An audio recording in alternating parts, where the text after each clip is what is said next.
Okay, so I guess now that I've got my sort of OBS recording stuff set up, I can actually comment on news stories and things like that. So I'm going to do that. There was this, I've actually, I've come across this individual before who is now, I think, the current chair of the South African Cricket Council or Union, or I don't know what it is, but they're essentially the governmental appointed body that controls the national team of cricket.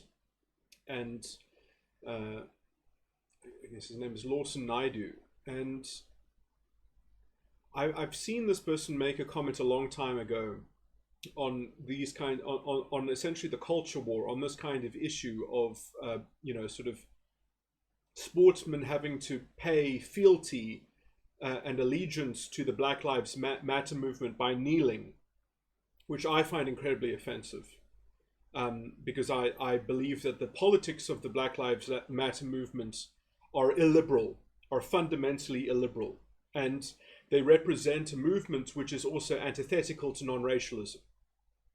But essentially, because the government and its general racial consciousness form of black economic empowerment and its racial consciousness driven ideology has been able to, in some sense, get away with redefining the word racism within the South African context, then you can get what is almost, I think, correctly described as systemic racism. Because now you have someone like Lawson Naidoo who can represent a partisan political ideological position, and he can further that ideological position, that kind of disgusting partisan politics. He can do it through an arm of the state.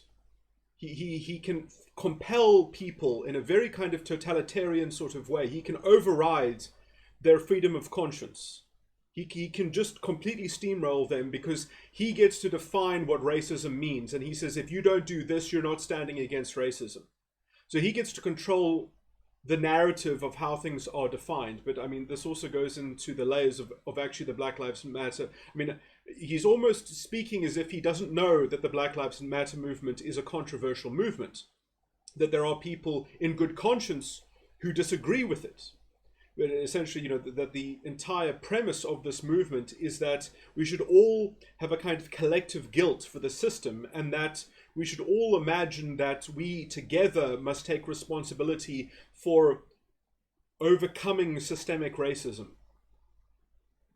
So there's a kind of distributed guilt. There's a distributed collective guilt for the state of the system, and that somehow constructively everyone is a bit racist just because we haven't found a way to collectively overturn culture and overturn structures within society. So we have to call ourselves racist until we can fight this boogeyman called white supremacy or structural white supremacy or white privilege, essentially. All these very convoluted racial consciousness theories of what, like white privilege. And anyway, I'm just going to play this video, and then I guess I'm going to discuss essentially how the politics of this is antithetical to the Constitution fundamentally. It's antithetical to liberalism. I mean, I can just give a slight preview of this, which is that they say that they want to end racism. They say that they oppose racism, but they don't oppose the patriarchy and they don't oppose white privilege. What they oppose is liberal values and liberal principles. And so you get the paradox where Lawson Naidoo himself will, in the name of social justice, his definition of social justice that betrays the Constitution and betrays the values of non-racialism, he can say, for the purposes of social justice, in my view, he actually destroys social justice by telling people that their liberal freedom and their freedom of conscience does not matter, and they must follow his marching orders and his partisan politics and disgusting racialist ideology. Because he comes appointed from a party with an ideology that has defined racism for our generation and has reinterpreted the Constitution radically. And they've gotten away with it because the courts have said that essentially the government has a governmental prerogative to define empowerment how they want to define it. And therefore he gets his ideological in to gaslight society, to completely gaslight this whole controversial matter and say, if you don't kneel, you're not opposed to racism, when he himself is the racist. He is a, well, I guess I must be slightly careful. He's a racialist. He believes in racial consciousness, which I think is what we must actually define as what racism is. Racism is applying racial consciousness to matters. So if you want to complain that constructively or in some metaphorical way the whole entire system of South Africa is still suffering from racism, which in some sense as a metaphor that kind of works, but morally it's very sloppy, because how do you indict a collection of all of society and call it racist? Who do you blame for that? Well, if you do blame anyone for that, you have to blame the government for not fixing it in some sense. The government must bear the moral responsibility and burden for that, but it doesn't do so in a way that the Constitution has outlined that it should do so, apart from the Constitutional Court awarding it a governmental prerogative to choose to redefine essentially the values of the Constitution. And they, we sit with a betrayed and institutionally corrupted judiciary that has been ideologically infested with this wicked ideology, and the wicked proponents of such we see like Lawson Naidoo. So I guess I'm going to play the clip of this exchange, and we will dissect piece by piece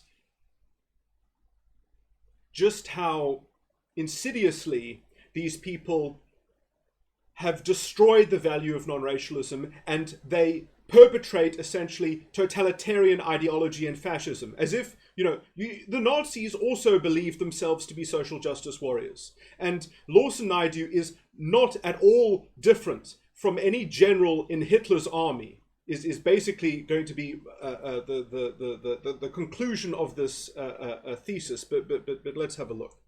Now, taking the knee is something that has dominated the headlines this week.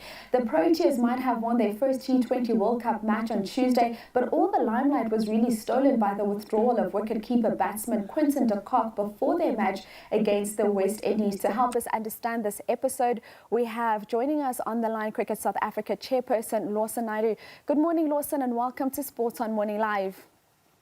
Good morning. Thank you very much. Now, Lawson, I remember having a discussion with you about a year ago, and this was at the time that the Proteas had opted to wear a black armband instead of taking the knee.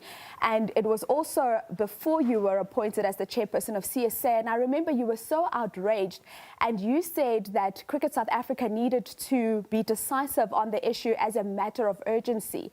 So my question is to you, what happened now? Because this is almost a year later. We have a Proteas side that went into the World Cup with what can be seen as a confusing message. Some are doing the power salute, some are taking the knee, and some are just standing. Why couldn't this issue be solved before going into the World Cup? Yeah.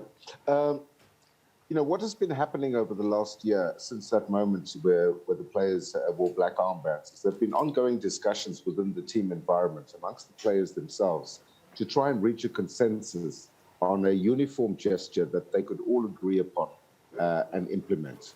And we saw it on one or two occasions where they did do that.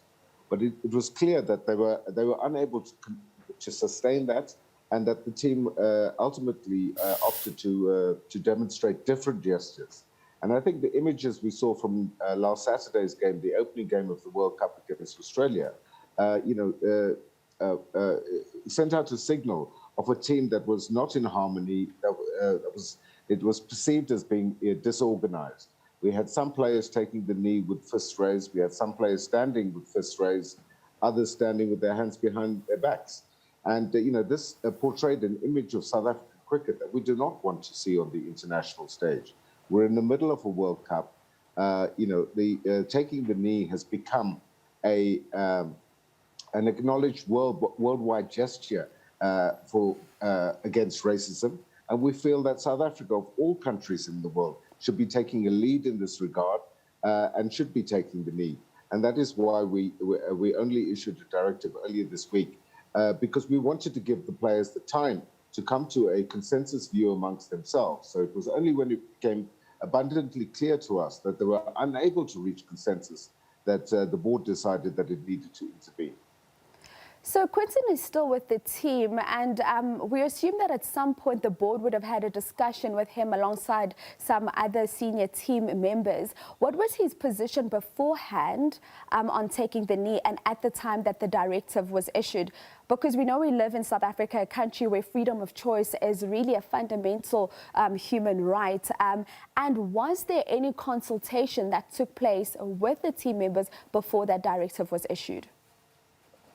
No, there was there was no consultation with team members before the board issued that directive.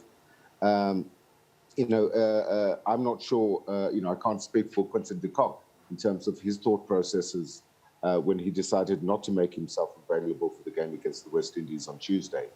But we communicated that decision to the coach, to the captain, the director of cricket, as well as the team manager on Tuesday morning ahead of the game.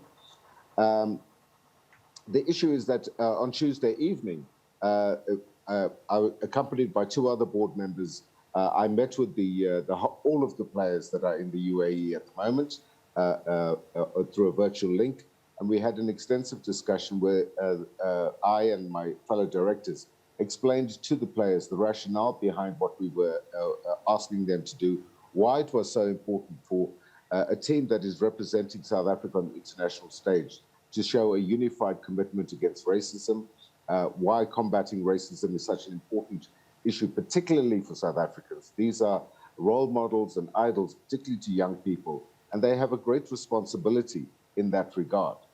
With regards to the issue of individual rights, that's absolutely correct. But we must not forget that this cricket is a team sport, and it is a team that is representing South Africa. And when they represent South Africa on the global stage, we want them to represent South Africa in the best possible light. And once we explained all of that to the players, and there was some engagement with them on these issues, it was then the players then subsequently agreed that they would indeed take the knee for the remainder of the tournament. So I think it was because of the circumstances we found ourselves in. The decision had to be taken quickly, but once it was explained to the players, I think we've now resolved the issue, and we can focus on the game against Sri Lanka on Saturday. Certainly that conversation would have been very useful if it took place prior to that encounter and not after the fact. But on to my next question. When you were now in discussions with other members of the board and this directive was then issued, did it ever come up in conversation that this may be a bit unfair to spring this up on the players at this very moment in the middle of the World Cup, where they really do need immediate results following, of course, that loss to Australia in their first match? Did that come up in the conversations? And I mean, reaching this decision didn't appear to be a matter of urgency before the World Cup. Could CSA then not wait until after the World Cup to come up with this directive? Also just talking to the authenticity of the action from a player perspective. Well, there are a lot of questions in what you've just said, but let me try and unpack them one by one. Ideally, we would have dealt with this prior to the World Cup, so there was clarity going into the tournament. But as I said right at the beginning, we were leaving it up to the team and the players themselves to try and find a consensus position. Unfortunately, they were unable to do so, and that's why we intervened. And we fully accept that the ideal scenario would be to do that. But we have to deal with the circumstances that we found ourselves in. And the decision of the board was unanimous, a decision taken on Monday night. We were fully cognizant that this was going to be relayed to the team just before a very important game at the World Cup. But, the principal issue of a stance against racism is one that we cannot equivocate on. And particularly as South Africans, we felt it was absolutely critical as a moral principled position that a team representing South Africa clearly demonstrates its opposition to racism to the international community. So it clearly must believe in the narrative of that particular definition of racism being promulgated by this disgusting movement, by this disgusting fascistic movement. And let me just explore exactly how let me go deeper into explaining this. I mean, you can see very clearly why taking the knee, what do you do when you take the knee? You are, I mean, that's what you do in front of your sovereign, in front of your king. So if you take the knee for the black identity, you are saying we need to take collective responsibility for giving more some kind of zero-sum redistribution of pride to the black identity, because it's been marginalized and it's been structurally and systemically subverted or something like that. And we all have to take responsibility for this collectively, and specifically the other identity factions essentially have to lower themselves so that the black identity can reach an equilibrium. It's this kind of disgusting narrative witchcraft essentially, where we all have to belong to our racial constituency, and we all have to deal with each other as representatives of this disgusting, dehumanizing racial consciousness confection of reality and essentially identity matrix.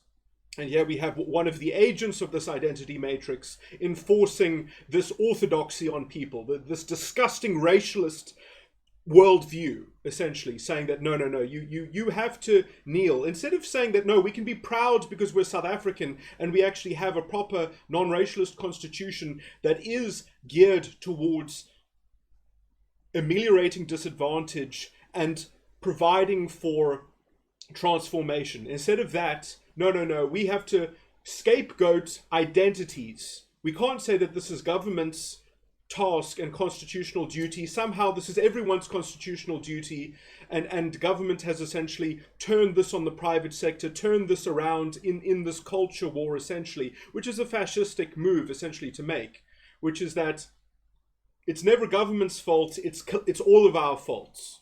You know, I mean, this is how the scapegoating essentially so I mean, fascism forever has used this essentially, that you can always just blame, oh well, it's the conspiracy theory of the Jews controlling everything. It's the same thing as the Nazi conspiracy theory against the Jews, is the same thing as white privilege, is that you can just always use it to divert pressure and divert blame. It's a wonderful pressure release valve, and you can give people this virtue signaling to get into it, and they can be part of the solution in this strange confection of this very ostentatious, superficial, pretentious morality.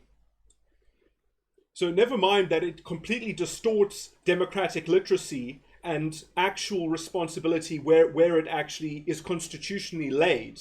And never mind that we're supposed to be non-racialist. That's all gone. That's all in the dust now. It's all been replaced by, instead of kneeling for your country, which you owe allegiance to, and the constitution of the country which you owe allegiance to, now you kneel for the black identity instead. That's the kind of racialism that this disgusting miscreant, this wicked man who has betrayed the Constitution, and his only excuse is that other people have done it before him, and he is concentrating the collateral support of this evil government and the evil judges that have been appointed to lockstep betray our Constitution. These people have colluded against our Constitution. They have committed treason, in fact. These people would, if we had a Nuremberg trials, because this is on the level of a crime against humanity. We actually had a liberal constitution before it was destroyed by people like this. There's no excuse for people like this. And so, where's the social justice for Quinton De Kock? Where? This is how fascism returns to us now. This is the reincarnation of the Third Reich, of the Nazi movement. Different color, same bullshit.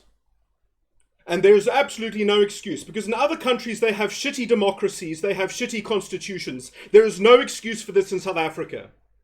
We developed the solution to this problem, and then these people came out of the woodwork, these natural fascists, and they don't give a shit about principle. They have redefined principles. They have redefined social justice.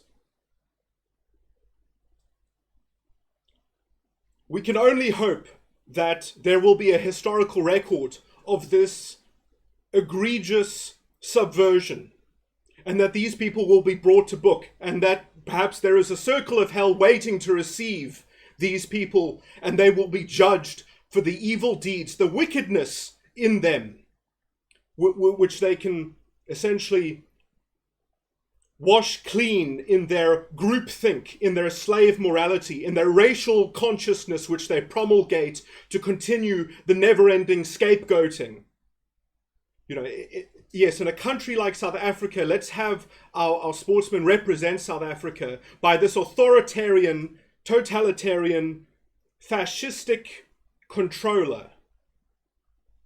You know, this is why we can't have nice things. This is how we have not made progress in South Africa. Because of people like this who can morally grandstand and subvert the constitution with some of the language of the, well, in some sense, I mean, that's where, you know, because the constitution actually talks about non-racialism, and he's just talking about racism. So, you know, this is where the narrative witchcraft has really gotten in with these people. Okay, anyway, I'm somewhat repeating myself. Let's just finish watching the video. And when that, as I say, when that was explained to the players, you know, they are united in their commitment to combat racism. And all we are asking them to do is to demonstrate it in a way that is more powerful than what they were doing previously. And that sends a united message to the whole world. As I wrap up with you, just a quick one. What happens now with Quinton? Is he going to play for the remainder of the World Cup? Will there be some sort of disciplinary against him? What is the position at the moment? No. There's no question of any disciplinary action. You know, this was an engagement with players. As I said, we explained our position. All of the players, including Quinton De Kock, have now agreed that with the directive from the board. So there's no need for this matter to go any further. What we will, however, do is engage further with the players when they return from the World Cup, because this is not a one-off directive. It's about creating an understanding of the importance of fighting racism. And this is an ethos that runs through Cricket South Africa. It's going to run through all of our structures, and our players need to buy into that ethos and value system that we are seeking to put in place. Mr. Naidoo, thank you so much for availing yourself for the discussion this morning. Have a great day further. You can see as well how quickly the issue of freedom of choice and freedom of conscience essentially gets sidelined in this friendly interview and discussion essentially. But I mean, I guess you can't expect the SABC to break ranks with the identitarian racial ideology. You know, this is essentially the orthodoxy. That you know, there is no room for any debate on this. You know, this is a partisan political ideology which is now going to be enforced through, for instance, the South African Human Rights Commission, which is essentially another somewhat ideological puppet of this same disgusting racialist betrayal of the Constitution. But that's another sort of theme that we're sort of living through in terms of the show trials that we are living through from this kind of totalitarian scum, which, you know, is broadly distributed, and you can see it, you know, in the faces of people who are flying this flag and promoting this fealty to the identity. You can see sort of the vulnerable narcissism that they are providing a kind of collateral support for. So I'm just trying to find, there was this one guy who had Black Lives Matter t-shirt, which he was, you know, proudly availing in the virtue signal. He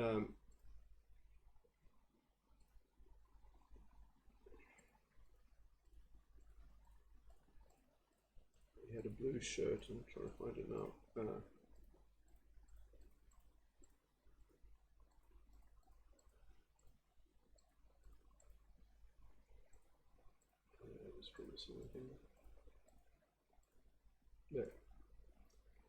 You can see the smug look. Yeah, you see, my worldview has the hermetically sealed formula of utopia. You know, you can see the fascistic totalitarian. You know, like this is the oversimplified solution to everything essentially. And I mean, what's ironic is you sort of the hypocrisy and the paradoxes here, because you see, as you try to achieve something through the tokenism of Black Lives Matter, it can never actually achieve anything, because you're achieving it as a token then. So then, you have a kind of fundamental imposter syndrome. So, it sort of, and then it projects this inconsistency onto the system. It says, oh, well, that's because the system is so evil that it won't even let me as a token get ahead, or something like that. So it forces you to see the world in a dehumanizing way. And then when you follow the plan, the dehumanizing top-down control, and then you do it, then it's performatively hollow and empty, and it's an imposter, essentially. So it fundamentally fails in its own project, but then it kind of gets to repurpose that failure as fuel for the next cycle of a more radical subversion and gaslighting of any kind of common standards and common decency and common moral framework of non-racialism. And so this is the kind of the toxic exacerbation, and so we can see that, this is going to get more and more vicious, essentially. And the more that room is made for this toxic kind of politics, the more it's going to have a tendency to proliferate and exacerbate into a form in which, it's going to be like the Nuremberg rallies. We're going to see, it's going to event, if it doesn't stop, if something doesn't confront this thing, it's going to become a Kristallnacht at some point.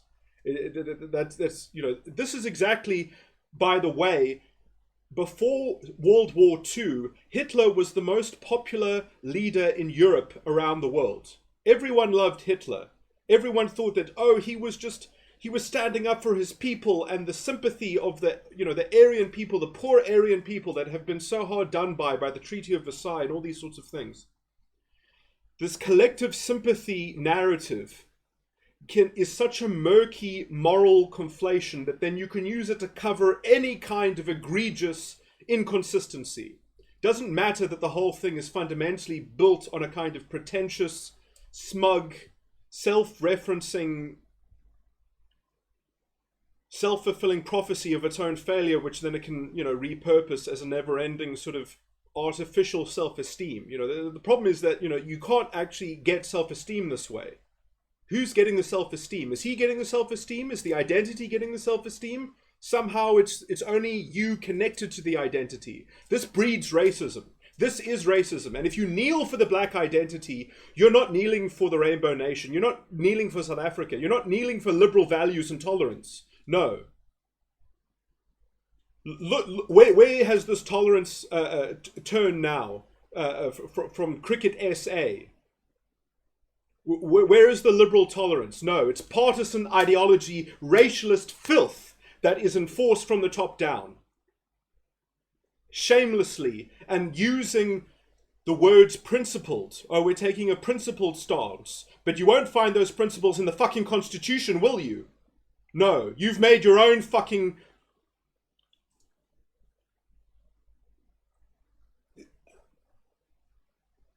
These people have put themselves on a pedestal beyond the supreme constitutional order. They have subverted it, they have betrayed it, they have stabbed it in the back. And that we need another Truth and Reconciliation Commission to deal with these people, or we need a Nuremberg trials. Because these people should go shoulder to shoulder with the judges and the politicians that destroyed us, that destroyed the hope and the dream of the new South Africa and destroyed its values. By promulgating this slave morality, this groupthink, this anti-constitutional filth that has been used. This is the moral corruption that has disguised the state corruption. Is people like this are the handmaidens of state corruption. These are the cultural foot soldiers of that corruption.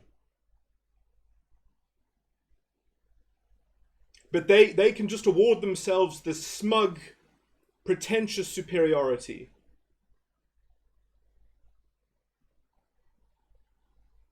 It just comes with the baggage of essentially being morally equivalent to the people who perpetrated apartheid. You have the exact same racial consciousness. What is this person thinking if he's closing his eyes and he's dreaming? What is he dreaming of? Separate but equal development. That's exactly what the Black Lives Matter movement is about. It's separate but equal development. That's how they even understand equality in that framework of outcome. if for people that don't know, separate but equal development was one of the slogans of essentially apartheid. That's who these people are. They are a moral equivalence of the people who perpetrated apartheid. And they can do anything with their moral witchcraft and their conflated narrative. They can get around anything, because that's what happens when you create collective guilt and then you have a kind of collective justice. And then you think that is that's the opposite of social justice in the South African Constitution. Social justice is that you cannot scapegoat the individual for the group. You cannot make the individual fall in line for some, that the means will be justified by the ends, because you need this for racial pride. Where does it say that we're restoring racial pride in the Constitution? It says no such thing. It's individuals who are owed social justice, not an identity. And here we have these people praying to that idolatry, to that wicked idolatry, and these wicked racialists are given the orthodoxy and are given the cover of a subverted constitution. Okay, I'm repeating myself now, so I'll end this recording, but these people, I mean, you can almost give, you can be slightly, what's the word? You can forgive people that live in other countries that have shitty constitutions and shitty legal systems, and they don't understand justice properly, but in South Africa, we have no excuse, because we had the solutions to these problems on paper, but they were politically, cynically undermined in order to get away with corruption, essentially. And then we have all of these vulnerable narcissists, all of these disgusting miscreants who come in and fill the gap because they can use it to get their sadistically edged control and manipulation of people, because they just love the cover of the moral grandstanding and the virtue signaling. They can get away with their iniquity then, their disgusting moral confusion.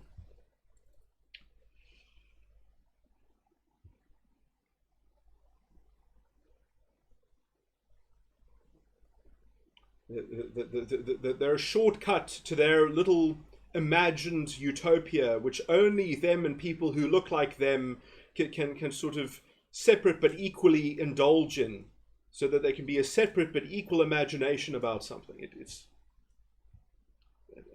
And this is supposed to be the role model that we're giving to the youth. This